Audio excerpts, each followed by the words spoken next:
மெய்யடியார்களே, இங்கே இந்த தீர்த்தத்தை நடாத்துகின்ற தொண்டர்களுடைய பணிவான வேண்டுகோள், இப்பொழுது நீங்கள் அமர்ந்திருப்பது போல் எம்பெருமான் தீர்த்தமாடி மீளவும் இவ்விடத்திலே கிரியைகள் நடைபெற வரும் வரை இப்படியே அமர்ந்திருங்கள்.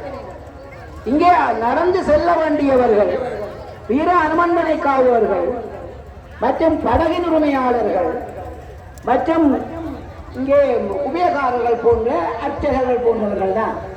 ஏழை சொல்கின்றேன் என்றால், நாங்கள் எல்லாம் எழும்பி நடக்கும் போது தொண்டர்கள் சொல்கிறார்கள் உங்களுக்கு. என்னுடைய இப்போ வந்து சொன்னார், ஆலயத்திலே ஒவ்வொரு நாளும் தொண்டு செய்வது.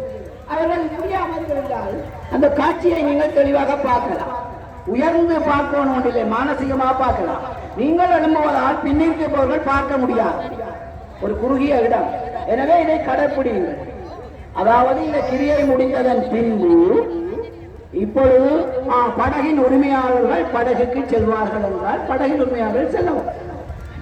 அப்ப மற்றவர்கள் எவரும் விரும்ப வேண்டாம்.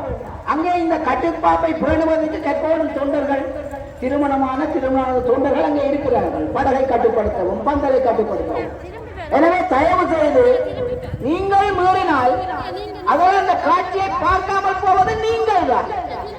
இதை முன்னரே சொல்கிறோம். பெருமானுடைய பணியாக, பெருமானுடைய வேண்டுகோளாக நினைத்து உங்களுக்கு இந்த தீர்த்த இதில் இருந்து தெரிய குறைவாக நீங்கள் எழும்பினால் அது நிறைவாக தெரியும். இந்த எல்லா நாளா அப்புறம் உலகெங்கும் இங்கே நீங்கள் காட்சிகளை பார்க்கலாம். எனவே இந்த அடியவர் சொன்னதை கருத்தில் எடுத்து, அடியவர் அல்ல அடியவர்கள், அடியன் உபயோகாரம் சொல்கிறேன், அதை கருத்தில் எடுத்து நீங்கள் இப்படியே அமர்ந்திருக்க வேண்டும். வேறு எவரும் எழும்ப வேண்டாம். அனுமானை காவுகின்ற 4 தொண்டர்களை செல்ல வந்தால் அவர்கள் காவிக்கொண்டு செல்லும்.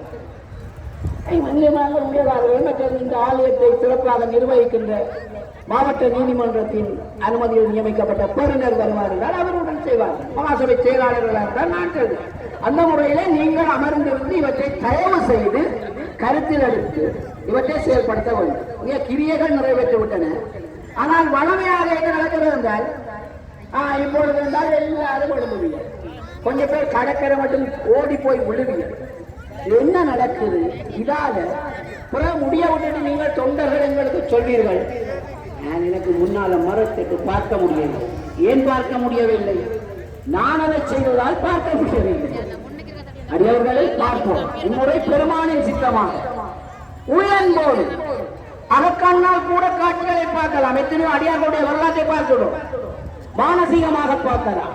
அகக்கண் கண்களை மூடிய முறையிலே யோகம் செய்து முத்தியடைந்த யோகிகள், ஞானிகள், நாயன்மார்கள் எத்தனையோ பேர் இருக்கிறார்கள். எனவே தயவு செய்து இத்தகையதாக இருக்க வேண்டும். இங்கு பாருங்க,